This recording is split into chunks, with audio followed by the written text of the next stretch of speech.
Taarifa kwa umma ikiwa ni maazimio ya kikao maalum cha kamati kuu ya halmashauri kuu ya CCM ya taifa kilichofanyika jijini Dodoma tarehe 5 Novemba mwaka 2025. Kikao maalum cha kamati kuu ya halmashauri kuu ya CCM ya taifa kilichoongozwa na mwenyekiti wa CCM na rais wa Jamhuri ya Muungano wa Tanzania Daktari Samia Suluhu Hassan kimefanyika tarehe 5 mwezi wa 11 2025 jijini Dodoma.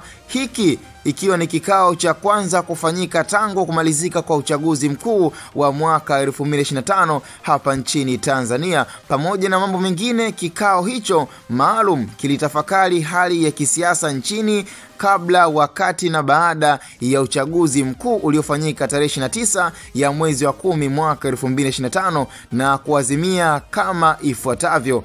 Kwanza, ikiwa ni kamati kuu ya halmashauri kuu ya CCM ya taifa inawapongeza kwa dhati wananchi wote wa Tanzania kwa kujitokeza kwa wingi kwenda kupiga kura na kuonesha imani kubwa kwa Chama cha Mapinduzi. Na pili, ikiwa ni kamati kuu ya halmashauri kuu ya CCM ya taifa inalaani vitendo vya kihuni na uvunjifu wa amani vilivyofanywa na baadhi ya watu vilivyosababisha vifo na uharibifu wa mali za umma na za wananchi. Tatu, ikiwa ni Chama cha Mapinduzi kinaazimia kujitathmini na kujipanga vyema na kubeba dhima ya kuliongoza taifa. Nne, ikiwa ni Chama cha Mapinduzi kinaitaka serikali kuchukua hatua muafaka za kuhakikisha nchi inabaki katika hali ya amani na utulivu. Kidumu Chama cha Mapinduzi, ikiwa imeweza kutoka kwa Kenani Labani, kiongozi katibu wa halmashauri kuu ya CCM ya taifa NEC itikadi, uenezi na mafunzo, tarehe 5 mwezi wa 11 mwaka 2025.